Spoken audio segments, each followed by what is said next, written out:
നമസ്കാരം. ഹലോ ഡോക്ടറിന്റെ ഒരു പുതിയ എപ്പിസോഡിലേക്ക് എല്ലാ പ്രിയ പ്രേക്ഷകർക്കും സ്വാഗതം. തൈറോയ്ഡ് രോഗങ്ങൾ പലരെയും അലട്ടുന്ന ഗുരുതരമായ ഒരു ആരോഗ്യ പ്രശ്നമാണ്. തൈറോയ്ഡ് പ്രശ്നങ്ങൾക്കുള്ള കാരണങ്ങൾ എന്തെല്ലാം, ചികിത്സ എന്ത്, സർജറി എങ്ങനെ എന്നിങ്ങനെയുള്ള കാര്യങ്ങളാണ് ഇന്ന് ഹലോ ഡോക്ടർ ചർച്ച ചെയ്യുന്നത്. ഇന്ന് ഈ വിഷയത്തെക്കുറിച്ച് നമ്മോട് സംസാരിക്കുന്നത് തിരുവല്ല പുഷ്പഗിരി മെഡിക്കൽ കോളേജ് ഹോസ്പിറ്റലിലെ ജനറൽ സർജറി വിഭാഗം assistant professor doctor Benny bright ആണ്. ഡോക്ടർ, ഹലോ ഡോക്ടറിലേക്ക് സ്വാഗതം.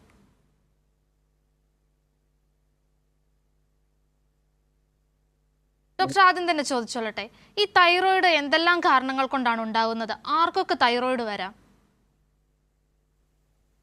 തൈറോയിഡ് സ്ത്രീകളിലും പുരുഷന്മാരിലും ഒരുപോലെ തന്നെ കണ്ടുവരുന്നത് നോർമലി നമ്മുടെ ശരീരത്തിലെ ഏതൊരു സെൽസിന്റെ മെറ്റബോളിസത്തിന് ആവശ്യമായ ഒരു ഹോർമോൺ ഉത്പാദിപ്പിക്കുന്ന ഒരു ഗ്രന്ഥി. തൈറോയിഡ് രോഗങ്ങൾ പലതരത്തിലാണ്. ഒന്ന്, ആ തൈറോയിഡ് ഗ്ലാൻഡിന്റെ വലിപ്പ കൂടുതൽ മുഴകളായിട്ട് വരുന്നത്, അല്ലെങ്കിൽ അതിന്റെ ഹോർമോണൽ ഫംഗ്ഷന് വേരിയേഷൻ വരുന്നത്. ഒന്നുകിൽ ഫംഗ്ഷൻ കൂടുതലായിരിക്കും, തൈറോയിഡിന്റെ ഉത്പാദനം ഒത്തിരി കൂടുന്ന അവസ്ഥ, ഹൈപ്പോതൈറോയിഡിസം, അല്ലെങ്കിൽ കുറഞ്ഞു വരുന്നതിന്റെ ഹൈപ്പോതൈറോയിഡിസം. അതുകൊണ്ടാകാം പല രോഗങ്ങളും വരുന്നത്.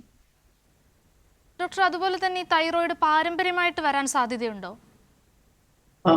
ഒരു ഫെമിലിയൽ ട്രീറ്റ് കണ്ടുവരുന്നുണ്ട്, പക്ഷെ എല്ലാ അസുഖവും നമുക്ക് തൈറോയിഡിനെ പാരമ്പര്യമായിട്ട് തന്നെ വരണമെന്ന് നിർബന്ധമായിട്ടില്ല. ഏത് പ്രായത്തിൽ തൊട്ടുള്ളവർക്ക് തൈറോയിഡ് വരാൻ സാധ്യതയുണ്ട്? കിട്ടില്ല. തൈറോയിഡ് വരാൻ പ്രായപരിധി അല്ലെങ്കിൽ ഇന്ന പ്രായം തൊട്ടേ വരൂ, അങ്ങനെ എന്തെങ്കിലും ഉണ്ടോ? തൈറോയിഡിന്റെ രോഗങ്ങൾ പല പ്രായങ്ങളിൽ കണ്ടുവരുന്നുണ്ട്. ഇപ്പോ ഈ പറയുന്ന അഡോളസന്റ് പീരീഡിൽ വരുമ്പോൾ ഫിസിയോളജിക്കൽ ആയിട്ട് തന്നെ തൈറോയിഡിന് ഒരു മുഴ വരാം സ്ത്രീകളിൽ, ഫിസിയോളജിക്കൽ ഗോയിറ്റർ എന്ന് പറയും. അതൊരു പ്രായം കഴിയുമ്പോഴത്തേക്ക് മാറും. എന്നാൽ 30 വയസ്സിന് അകത്തുള്ളവർക്ക് തൈറോയിഡൈറ്റിസും അതുപോലെ തന്നെ ക്യാൻസറിന്റെ പാപ്പിലറി കാർസിനോമ എന്ന് പറയുന്ന ക്യാൻസറിന് കൂടുതലായിട്ട് 30 വയസ്സ് താഴെയുള്ള സ്ത്രീകളിൽ കണ്ടുവരുന്നുണ്ട്. അപ്പോൾ ഏതൊരു ഏജ് ലിമിറ്റിനകത്തും തൈറോയിഡ് അസുഖങ്ങൾ പലതരത്തിലും വരാമെന്നുള്ളതാണ്. ഡോക്ടർ, നമ്മളിപ്പോൾ പ്രായത്തെക്കുറിച്ച് പറഞ്ഞപ്പോൾ കുട്ടികളിൽ തൈറോയിഡ് വരാനുള്ള സാധ്യതകൾ എങ്ങനെയൊക്കെയാണ്? വരുന്ന തൈറോയിഡ് ഹോർമോണിന്റെ ഡെഫിഷ്യൻസി കാരണം കുഞ്ഞിലേക്കും വരും. അത് ഒത്തിരി കുറവാണെന്നുണ്ടെങ്കിൽ അവർക്ക് ബുദ്ധിമുട്ടുണ്ടാവും. കുഞ്ഞിലെ മുതൽ തന്നെ തൈറോയിഡിന്റെ സപ്ലിമെന്റ് നമ്മൾ കുഞ്ഞിന് മൈക്രോഗ്രാമിലെ ടാബ്ലറ്റ്സ് കൊടുത്തിട്ട് ആ ഹോർമോണിന്റെ ഫംഗ്ഷൻ നമ്മൾ സപ്ലിമെന്റ് ചെയ്ത് കൊടുക്കുക എന്നുള്ളത്. ഇപ്പോൾ എല്ലാവർക്കും ഈ പറയുന്ന പോലെ ഇൻസുലിൻ ലൈഫ് ലോങ് മരുന്ന് കഴിക്കുന്ന പോലെ തന്നെ തൈറോയിഡിന് ലൈഫ് ലോങ് ആയിട്ട് മരുന്ന് എടുക്കുക. അത് മാത്രമേ ഉണ്ടാവും. കുഞ്ഞുങ്ങൾക്ക് എക്സ്ക്ലൂഡ് ചെയ്യാൻ പറ്റുന്ന ഒരു രോഗമല്ല, കുഞ്ഞുങ്ങളിലും കണ്ടുവരുന്ന രോഗം തന്നെയാണ് തൈറോയിഡ്. തീരെ ചെറിയ കുട്ടികളിൽ, അതായത് ഒരു വയസ്സിന് 2 വയസ്സിന് താഴെയുള്ള കുട്ടികളിലൊക്കെ തൈറോയിഡ് വരാൻ സാധ്യതയുണ്ടോ? ജന്മനാ തന്നെ തൈറോയിഡിന്റെ പ്രശ്നങ്ങൾ വരാനുള്ള സാധ്യത ഉള്ളതാണ്. ഡോക്ടർ, അതുപോലെ തന്നെ ഈ തൈറോയിഡ് വരാതെ എങ്ങനെയെല്ലാം നമുക്ക് നോക്കാൻ സാധിക്കും? തൈറോയിഡ് വരാണ്ടിരിക്കാനായിട്ട് നമുക്ക് പ്രത്യേകിച്ചില്ല. ഈ പറയുന്ന ഒരു ഡിസ്ട്രിബ്യൂഷൻ ഉണ്ട്. നമ്മൾ ഈ പറയുന്ന അയഡിന്റെ ഡെഫിഷ്യൻസിയാണ് പ്രധാനമായിട്ടൊരു കാരണം കണ്ടുവന്നിരുന്നത്. ഇപ്പൊ നാട്ടിൽ നമ്മുടെ മൗണ്ടൻ റീജിയൻസിലേക്ക് വരുമ്പോഴത്തേക്ക് അവിടെ അയഡിന്റെ ഡെഫിഷ്യൻസി ഉണ്ട്. അയഡിൻ ഡെഫിഷ്യൻസി കാരണം നമുക്ക് തൈറോയിഡിന്റെ പ്രശ്നങ്ങൾ വന്നു. അതിനൊരു സപ്ലിമെന്റൽ പ്രോഗ്രാം എന്നുള്ള രീതിയിലാണ് നമ്മുടെ നാട്ടിൽ ഇപ്പൊ എല്ലാം അയഡൈസ് ചെയ്ത് വരുന്നത്. നമ്മുടെ നാട്ടിലെ കോസ്റ്റൽ ഏരിയാസിൽ സീ ഫുഡ് കഴിക്കുന്ന ആൾക്കാർക്ക് തൈറോയിഡിന്റെ പ്രശ്നം കുറഞ്ഞു വരുന്നത്. അല്ലെങ്കിൽ പിന്നെ ചില പറയുന്നുണ്ട് ക്യാബേജ് കഴിക്കുന്നവർക്ക് തൈറോയിഡിന്റെ അംശം, തൈറോയിഡിന്റെ ക്യാബേജിനുള്ളിൽ സൈനൈഡ് എന്ന് പറഞ്ഞ തൈറോയിഡ് ഹോർമോൺ പ്രൊഡക്ഷൻ ഇൻഹിബിറ്റ് ചെയ്യുന്ന കണ്ടന്റ് ഉള്ളത് കൊണ്ട് അപ്പോൾ അതൊക്കെ ഒരു പരിധി വരെ നമുക്ക് തൈറോയിഡ് രോഗം പ്രതിരോധിക്കാൻ കഴിയുന്ന സാധ്യത. ഡോക്ടർ, അതുപോലെ തന്നെ ഇപ്പോൾ ഒരാളുടെ ശരീരത്തിൽ തൈറോയിഡ് ഉണ്ടായാൽ അല്ലെങ്കിൽ അയാൾ ഒരു തൈറോയിഡ് രോഗിയാണ് എന്ന് എങ്ങനെ തിരിച്ചറിയാം? ശരീരം എന്തൊക്കെ സൂചനകൾ നമുക്ക് നൽകും? ഞാൻ ആദ്യം പറഞ്ഞ പോലെ തൈറോയിഡ് രോഗം 2 തരത്തിലാണ് വരുന്നത്. ഒന്ന്, ശരീരത്തിലെ മുഴകളായിട്ടായിരിക്കും വരുന്നത്. നമ്മുടെ കഴുത്തിന് ചുറ്റും ഒരു വലിയ മുഴയായിട്ട് വരാം. ഇല്ല എങ്കിൽ തൈറോയിഡ് ഹോർമോണിന്റെ ലക്ഷണങ്ങളായിരിക്കാം. ഹോർമോണിന്റെ അളവ് കൂടുകയോ കുറയുകയോ ചെയ്യുന്നത്. അപ്പൊ ഹോർമോണിന്റെ അളവ് കൂടുന്ന ഹൈപ്പർതൈറോയിഡിസത്തിന് ആൾക്ക് പെട്ടെന്ന് ശരീരം ക്ഷീണിക്കും, വിശപ്പ് ഒത്തിരി കൂടുതലായിരിക്കും. എത്ര കഴിച്ചു കഴിഞ്ഞാലും ശരീരത്തിന്റെ ഭാരം കുറവുണ്ടാകും, ലൂസ് ഫീറ്റ് നന്നായിട്ട് കാണും. ആ പേഷ്യന്റ് നെഞ്ചെടുപ്പ് കൂടുതലായിരിക്കും, ശരീരം ഒത്തിരി വെറുക്കും, ചൂട് സഹിക്കാൻ പറ്റാത്തൊരവസ്ഥ. ഫീമെയിൽസിലാണെന്നുണ്ടെങ്കിൽ മെൻസ്ട്രൽ പ്രോബ്ലംസിന് അബ്നോർമാലിറ്റീസ് വരുന്നത്. അതുപോലെ തന്നെ ഹൈപ്പോതൈറോയിഡിസം, ശരീരത്തിൽ തൈറോയിഡിന്റെ അംശം കുറഞ്ഞു വരുവാണെന്നുണ്ടെങ്കിൽ അതുപോലെ തന്നെ വിശപ്പ് തീരെ കാണത്തില്ല, പേഷ്യന്റിന് ശരീരം പെട്ടെന്ന് വെയിറ്റ് കൂടുന്നു, മുടി കൊഴിച്ചിൽ ഉണ്ടാവുന്നു, എക്സസീവ് ആയിട്ട് പീരീഡ്സിന്റെ സമയത്ത് ബ്ലീഡിംഗ് ഉണ്ടാവുന്നു, അബോർഷൻസ് വരാനുള്ള റിസ്ക് ഉണ്ട് ഫീമെയിൽസിൽ. അപ്പോൾ അങ്ങനെ നമുക്ക് തിരിച്ചറിയാൻ പറ്റും. കൂടുതലും നമ്മുടെ ഇവിടെ ലോസ് ഓഫ് വെയിറ്റ് അല്ലെങ്കിൽ മുടി കൊഴിച്ചിൽ എന്ന് പറഞ്ഞ കൂട്ടി ഇവാലുവേഷൻ വരുന്ന സമയത്തായിരിക്കും മിക്കപ്പോഴും ഈ തൈറോയിഡിന്റെ ഹോർമോണിന്റെ പ്രശ്നം ഉണ്ടെന്ന് കണ്ടുപിടിക്കുന്നത്. വിസിബിൾ ആയിട്ട് തന്നെ നമുക്ക് കാണാൻ പറ്റും. കഴുത്തിന് ചുറ്റും ഒരു മുഴയുണ്ടെന്നുണ്ടെങ്കിൽ അവർ അപ്പോഴത്തേക്ക് വരും, ഓക്കെ കഴുത്തിന് ഫ്രണ്ടിൽ ഒരു തടിപ്പായിട്ട് എനിക്ക് കാണുന്നുണ്ട്, ഇത്ര നാളായിട്ട് ഇത് കണ്ടു. അല്ലെങ്കിൽ കഴിക്കാൻ വേണ്ടിയിട്ട് ഒരു ബുദ്ധിമുട്ട്, അല്ലെങ്കിൽ ശ്വാസം എടുക്കാനായിട്ടുള്ളൊരു ബുദ്ധിമുട്ട്, ഒച്ചയടപ്പ്, ഇതൊക്കെയാണ് സാധാരണയായി കണ്ടുവരുന്ന രോഗലക്ഷണങ്ങൾ. ഡോക്ടർ, അതുപോലെ തന്നെ നമ്മളിപ്പോൾ പറഞ്ഞു സ്ത്രീകളിലെ പ്രശ്നങ്ങൾ പുരുഷന്മാരെ അപേക്ഷിച്ച് നോക്കുമ്പോൾ തൈറോയിഡ് സ്ത്രീകളിൽ വന്നാൽ ബുദ്ധിമുട്ട് അധികമായിരിക്കുമോ? അങ്ങനെയില്ല. സ്ത്രീകളിൽ ഏറ്റവും കൂടുതൽ കണ്ടുവരുന്നത് മാത്രമേ ഉള്ളൂ. എന്നാൽ പുരുഷന്മാരിലും ഇപ്പോൾ തൈറോയിഡിന് അസുഖങ്ങൾ കണ്ടുവരുന്നുണ്ട്. അങ്ങനെയെങ്കിൽ ഈ സ്ത്രീകളിലെ ആർത്തവവും തൈറോയിഡുമായിട്ട് നമ്മൾ കണക്ട് ചെയ്ത് പറയുമ്പോൾ എന്തൊക്കെ ബുദ്ധിമുട്ടുകൾ ഉണ്ടാവാൻ സാധ്യതയുണ്ട് ആർത്തവവുമായി സംബന്ധിച്ച് നോക്കുമ്പോൾ? ഹൈപ്പോതൈറോയിഡിസം അല്ലെങ്കിൽ ശരീരത്തിൽ തൈറോയിഡിന്റെ അംശം കുറയുന്ന സമയത്ത് ബ്ലീഡിങ് കൂടുതലായിരിക്കും.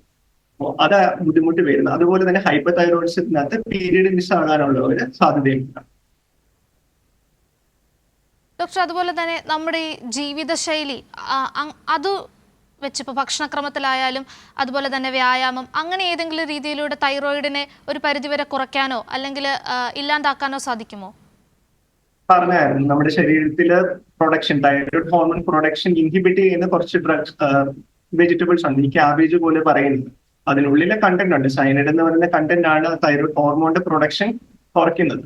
അതുപോലെ തന്നെ അയഡിൻ കണ്ടന്റ് ഫുഡ് കുറച്ച് കൂടുതലായിട്ട് കഴിക്കുന്ന ആൾക്കാർ ഡെഫിഷ്യൻസി ഉള്ള സ്ഥലങ്ങളിൽ കൂടുതലായിട്ട് കഴിക്കുമ്പോൾ നമുക്ക് തൈറോയിഡിന്റെ വരുന്ന രോഗങ്ങൾ പ്രതിരോധിക്കാനായിട്ട് സാധിക്കുന്നുണ്ട്. പക്ഷെ ഇപ്പൊ നമ്മുടെ നാട്ടിൽ ഇപ്പൊ കണ്ടുവരുന്നത് അയഡിൻ സപ്ലിമെന്റേഷൻ എക്സ്ട്രാ ആയി പോകുന്നത്. നോർമലി എടുക്കേണ്ട കണ്ടന്റിനേക്കാൾ കൂടുതൽ അയഡിൻ സപ്ലിമെന്റേഷൻ നമുക്ക് കിട്ടുന്നുണ്ട്. അതിന്റെ ഭാഗമായിട്ട് തന്നെ തൈറോയിഡൈറ്റിസ് എന്ന് പറയുന്ന രോഗം കൂടുതലായി കണ്ടുവരുന്നു. ഡോക്ടർ, നമ്മോടൊപ്പം ഇപ്പോൾ ഒരു പ്രേക്ഷക ചേരുകയാണ്. കൊല്ലത്ത് നിന്നും ആയിഷയാണ്. ആയിഷ, ഡോക്ടറോട് ചോദിച്ചോളൂ. Hello doctor.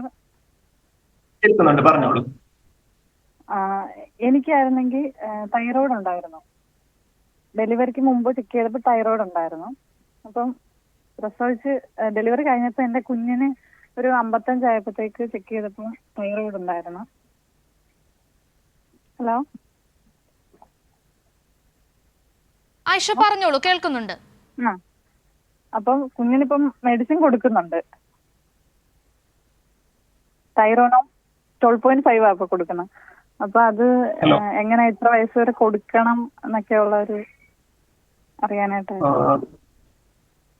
തൈറോയിഡിന്റെ രോഗം കണ്ടുപിടിച്ച് നമ്മുടെ ശരീരത്തിൽ തൈറോയിഡിന്റെ അളവ് കുറവാണെങ്കിൽ അത് സപ്ലിമെന്റ് ചെയ്യാനായിട്ട് നമ്മൾ തൈറോക്സിൻ ടാബ്ലറ്റ് അല്ലെങ്കിൽ ആർട്ടിഫിഷ്യലായിട്ട് ഈ തൈറോയിഡ് ഹോർമോൺ സപ്ലിമെന്റേഷൻ നമ്മൾ തന്നുകൊണ്ടേയിരിക്കും. അത് ലൈഫ് ലോങ് എടുക്കേണ്ടി തന്നെ വരും. മറിച്ച് നമ്മളൊരു ടാബ്ലറ്റ് സ്റ്റാർട്ട് ചെയ്ത് കഴിഞ്ഞാൽ അത് നിർത്താനുള്ള സാധ്യത വളരെ കുറവാണ്. ലൈഫ് ലോങ് നമ്മളത് കഴിക്കുക തന്നെ വേണ്ടി വരും. ഡോക്ടർ, ഈ തൈറോയിഡ് രോഗികൾക്ക് അല്ലെങ്കിൽ തൈറോയിഡിനെ കുറിച്ച് നമുക്ക് സംസാരിക്കുമ്പോൾ എല്ലാവർക്കും ഉണ്ടാകുന്ന ഒരു സംശയമാകും ഈ തൈറോയിഡ് മുഴകൾ ക്യാൻസർ ആവാനുള്ള സാധ്യതകളുണ്ടോ എന്ന്. അതിനെക്കുറിച്ച് എന്താണ്? എല്ലാ തൈറോയിഡ് മുഴകളും ക്യാൻസർ അല്ല. എന്നാൽ ഞാനിപ്പോ പറഞ്ഞതുപോലെ നമ്മുടെ നാട്ടിൽ ഇപ്പൊ കണ്ടുവരുന്ന തൈറോയിഡൈറ്റിസ് എന്ന് പറയുന്ന രോഗം ഒത്തിരി കൂടുതലായി കണ്ടുവരുന്നുണ്ട്. ഈ തൈറോയിഡൈറ്റിസിന്റെ ബാക്ക്ഗ്രൗണ്ടിൽ നമുക്കിപ്പോൾ മാലിഗ്നൻസി അല്ലെങ്കിൽ ക്യാൻസറിന്റെ അംശം കൂടുതലായി കണ്ടുവരുന്നുണ്ട്. അപ്പൊ അത് കൂടുതലും ഈ പാപ്പിലറി കാർസിനോമ എന്ന് പറയുന്ന വേരിയന്റ് ആണ് നമ്മളിപ്പോൾ കണ്ടുവരുന്നത്. അത് 30 വയസ്സിന് താഴെയുള്ള പ്രായത്തിലുള്ള ആൾക്കാർക്കാണ് കൂടുതലായി കണ്ടുവരുന്നത്. അപ്പോൾ അത് നമ്മൾ വരുന്ന മുഴ കണ്ടുവരുമ്പോഴത്തേക്ക് ആദ്യമായി സ്കാൻ ചെയ്യുക, തൈറോയിഡിന്റെ ബ്ലഡ് ടെസ്റ്റുകൾ നോക്കുക. സ്കാൻ ചെയ്തതിനകത്ത് എന്തെങ്കിലും പ്രശ്നമായ ഒരു ബുദ്ധിമുട്ടായിട്ട് നമ്മൾ കാണുവാണെങ്കിൽ അതൊന്ന് കുത്തി പരിശോധിച്ച് നോക്കും. അങ്ങനെ നമുക്ക് നേരത്തെ തന്നെ രോഗം നിർണ്ണയിക്കാനുള്ള ഒരു പോസിബിലിറ്റി ഉണ്ട്. ഡോക്ടർ, അതുപോലെ തന്നെ ഇത് ക്യാൻസർ ഒന്നെങ്കിൽ ഇത് ക്യാൻസർ ആയിട്ടുള്ള ഒരു സിറ്റുവേഷൻ അല്ലെങ്കിൽ അതുമല്ലാതെ മറ്റേത് സിറ്റുവേഷനിലാണ് നമുക്കൊരു സർജറി ആവശ്യമായി വരിക അല്ലെങ്കിൽ ഒരു പേഷ്യന്റിനെ നമ്മൾ സർജറിക്ക് വിധേയമാക്കുന്നത്? തൈറോയിഡ് ഞാൻ പറഞ്ഞു, ഒന്ന് ഹോർമോണൽ ഇംബാലൻസ് ഉണ്ടാവുന്ന ഒരു പ്രശ്നം, അല്ലെങ്കിൽ ഈ ഒരു ഗോയിറ്റർ അല്ലെങ്കിൽ സൈസ് കൊണ്ട് ഒരു മുഴയായിട്ട് വരുന്നത്. എല്ലാ മുഴകളായിട്ട് വരുന്ന തൈറോയിഡിന്റെ പ്രശ്നങ്ങൾക്ക് നമുക്ക് സർജറി തന്നെ ഉണ്ടാവത്തുള്ളൂ ഓപ്ഷൻ. ഹോർമോണിൽ നമുക്ക് ടാബ്ലറ്റ് കൊടുത്ത് നമുക്ക് കൺട്രോൾ ചെയ്യാനായിട്ട് പറ്റും. ഇപ്പൊ ഹൈപ്പർ തൈറോയിഡിസം ഉണ്ട്, നമുക്ക് തൈറോയിഡിന്റെ പ്രവർത്തനം ശരീരത്തിൽ ഒത്തിരി കൂടുതലായി വരുന്നത്. അങ്ങനെ വരുന്ന അവസ്ഥകളിൽ തൈറോയിഡിന്റെ ഫംഗ്ഷൻ കുറയ്ക്കാനുള്ള ടാബ്ലറ്റുകൾ നമ്മൾ കഴിക്കുകയും അത് തൈറോയിഡിന്റെ ഹോർമോൺ ലെവല് നോർമലൈസ് ചെയ്ത് വെക്കുക എന്നാണ്. പക്ഷെ അത് നമ്മൾ എടുക്കുന്ന ഒരു 6 മാസം കഴിഞ്ഞിട്ട് നമുക്ക് കൺട്രോളിലേക്ക് കിട്ടുന്നില്ല. അങ്ങനെ വരുന്ന ഒരു അവസ്ഥയിൽ നമുക്ക് തീർച്ചയായിട്ടും സർജറിയിലേക്ക് തന്നെ പോകേണ്ടി വരും. അതുപോലെ തന്നെ എല്ലാ മാലിഗ്നൻസി അല്ലെങ്കിൽ ക്യാൻസർ ആകുന്ന എല്ലാ തൈറോയിഡ് മുഴകളും നമുക്ക് സർജറി ചെയ്ത് റിമൂവ് ചെയ്യേണ്ടതാണ്. ഡോക്ടർ, ഇപ്പോൾ നമ്മൾ സർജറിയെ കുറിച്ച് പറയുമ്പോഴത്തേക്കും ഈ സർജറി സങ്കീർണമായിരിക്കുമോ? അതായത് രോഗികൾ ഭയപ്പെടേണ്ടതുണ്ടോ thyroid surgery? Thyroid surgery actually ഒരു കോംപ്ലിക്കേറ്റഡ് സർജറി എന്ന് പറയാനില്ല. എന്നാൽ തൈറോയിഡിൽ ഇരിക്കുന്ന അനാറ്റമിക്കൽ ലൊക്കേഷൻ, നമ്മുടെ കഴുത്തിന് ഫ്രണ്ടിൽ ഇരിക്കുന്ന ഒരു ഗ്രന്ഥിയാണ് തൈറോയിഡ് ഗ്ലാൻഡ്. ഇതിനോട് ചേർന്നിട്ട് അസോസിയേറ്റഡ് ആയിട്ട് വരുന്ന 2 നെർവ്സ് ഉണ്ട്. നമ്മുടെ ഒച്ച നൽകുന്ന അല്ലെങ്കിൽ ശബ്ദം നൽകുന്ന വോക്കൽ കോഡ്സിൽ കൺട്രോൾ ചെയ്യുന്ന ഞരമ്പുകളുണ്ട്, റെക്കറന്റ് ലെറിഞ്ചുകളുണ്ട്. അത് ഈ തൈറോയിഡ് ഗ്രന്ഥിയുമായിട്ട് ചേർന്നായിരിക്കുന്നത്.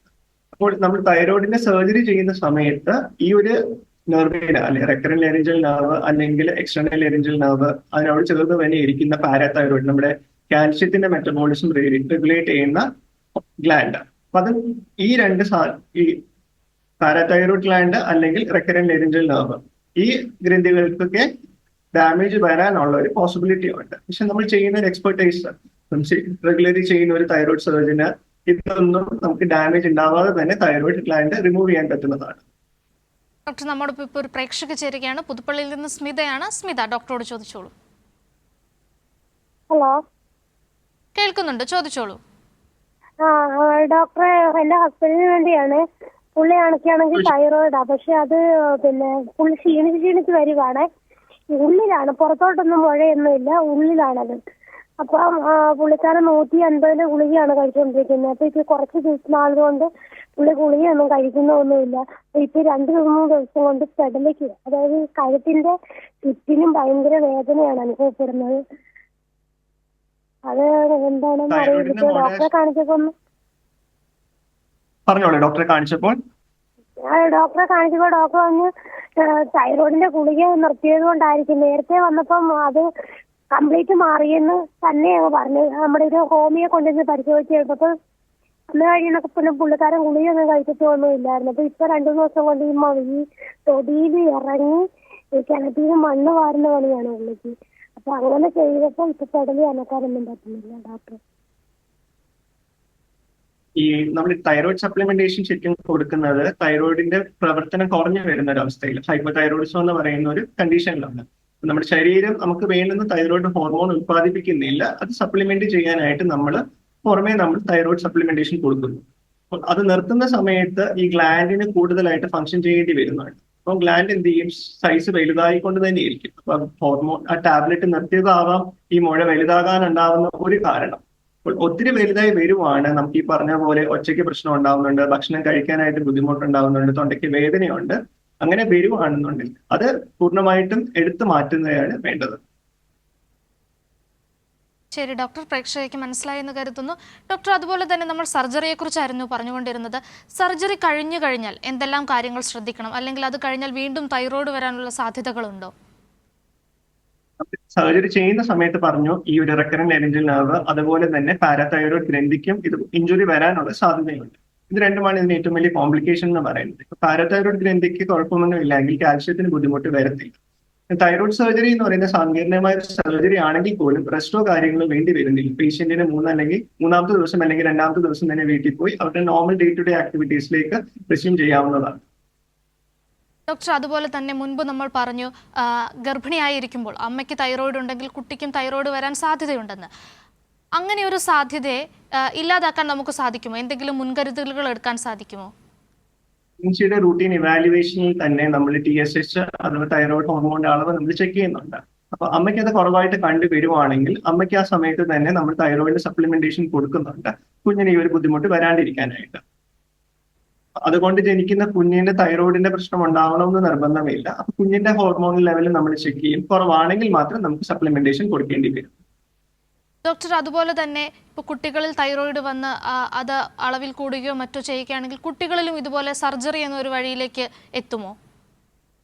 ഹോർമോണിന്റെ ഈ മുഴയുടെ വലിപ്പം കൂടി വന്ന് പ്രഷർ സിംറ്റംസ് ഉണ്ടാക്കുവാണെങ്കിൽ തീർച്ചയായിട്ടും സർജറി വേണ്ടി വരും. ഈ പറഞ്ഞ പോലെ ഹൈപ്പർതൈറോയിഡിസം നമുക്ക് മരുന്ന് കൊണ്ട് കൺട്രോൾ ചെയ്യാൻ പറ്റുന്ന ഒരു പരിധി വരെ മരുന്ന് കൊണ്ട് കൺട്രോൾ ചെയ്യാം. അതിനു വേണ്ടി അതിനപ്പുറത്തേക്ക് പോകേണ്ടി വരുവാണെങ്കിൽ തീർച്ചയായിട്ടും സർജറി തന്നെ വേണ്ടി വരും. അതിനൊരു പ്രായപരിധി ഇല്ല. 1 വയസ്സാണെന്നുണ്ടെങ്കിലും 2 വയസ്സാണെങ്കിലും നമുക്ക് സർജറി ആയിട്ട് തന്നെ മുന്നോട്ട് പോകേണ്ടി വരും. ഡോക്ടർ, അതുപോലെ തന്നെ ഒരാളിൽ തന്നെ ഒന്നിലധികം തവണ ഇതുപോലെ സർജറി ചെയ്യേണ്ട അവസ്ഥകൾ വരാറുണ്ടോ സാധാരണയായി? നമ്മൾ ഈ തൈറോയിഡിന്റെ മുഴകൾ പറഞ്ഞു. അപ്പൊ അതിനകത്ത് ക്യാൻസറസ് ആയിട്ടുള്ള മുഴകളും ഉണ്ട്, ബിനൈൻ ആയിട്ടുള്ള പ്രശ്നങ്ങളില്ലാത്ത മുഴകളും കണ്ടുവരുന്നുണ്ട്. അപ്പോൾ നമുക്ക് 2 ലോബുണ്ട്. തൈറോയിഡ് എന്ന് പറയുന്ന കഴുത്തിന് ചുറ്റും 2 ലോബ് നമ്മുടെ ഒരു ബട്ടർഫ്ലൈ ഷേപ്പിൽ ഇരിക്കുന്ന ഒരു ഗ്രന്ഥിയാണ്. അപ്പോൾ അത് ഇടത്തെ സൈഡിൽ മാത്രമേ അതിനകത്തൊരു മുഴയുള്ളൂ. അത് ക്യാൻസറസ് അല്ലാണ്ട് വരുന്ന ഒരു മുഴയാണ്. നമ്മൾ ഡിറ്റക്ട് ചെയ്യുന്ന സമയത്ത് അത്രയും ലോബിനകത്ത് മുഴയൊന്നും കണ്ടുവരുന്നില്ല. അങ്ങനെ വരുന്നവർക്ക് നമ്മൾ ആ ഒരു മുഴയെ മാത്രമേ എടുക്കത്തുള്ളൂ, ആ ഒരു സൈഡിലെ ലോബ് മാത്രം എടുക്കും. അപ്പൊ മറ്റു ലോബിനകത്ത് ഇതുപോലെ തന്നെ ഭാവിയിൽ പ്രശ്നങ്ങൾ വന്നു കഴിഞ്ഞാൽ അതുപോലെ തന്നെ വീണ്ടും തൈറോയിഡ് സർജറിക്ക് വിധേയനാകേണ്ടി വരുന്നുണ്ട്. പൂർണ്ണമായിട്ടും എടുത്തു കഴിഞ്ഞാൽ വീണ്ടും തൈറോയിഡ് സർജറി വളർന്നു വരാനുള്ള സാധ്യത കുറവാണ്. ശരി ഡോക്ടർ. നമ്മൾ ഇന്ന് ഹലോ ഡോക്ടറിൽ സംസാരിച്ചത് തൈറോയിഡ് വരാനുള്ള കാരണങ്ങളെക്കുറിച്ചും അതിൻ്റെ ചികിത്സയെക്കുറിച്ചും സർജറിയെക്കുറിച്ചുമൊക്കെയാണ്. ഇന്ന് ഈ വിഷയത്തെക്കുറിച്ച് നമ്മോട് സംസാരിച്ചത് തിരുവല്ല പുഷ്പഗിരി മെഡിക്കൽ കോളേജ് ഹോസ്പിറ്റലിലെ ജനറൽ സർജറി വിഭാഗം assistant professor doctor Benny bright ആണ്. ഡോക്ടർ നന്ദി. ഹലോ ഡോക്ടറിന്റെ മറ്റൊരു എപ്പിസോഡിൽ മറ്റൊരു വിഷയവുമായി കാണും വരേക്കും നമസ്കാരം.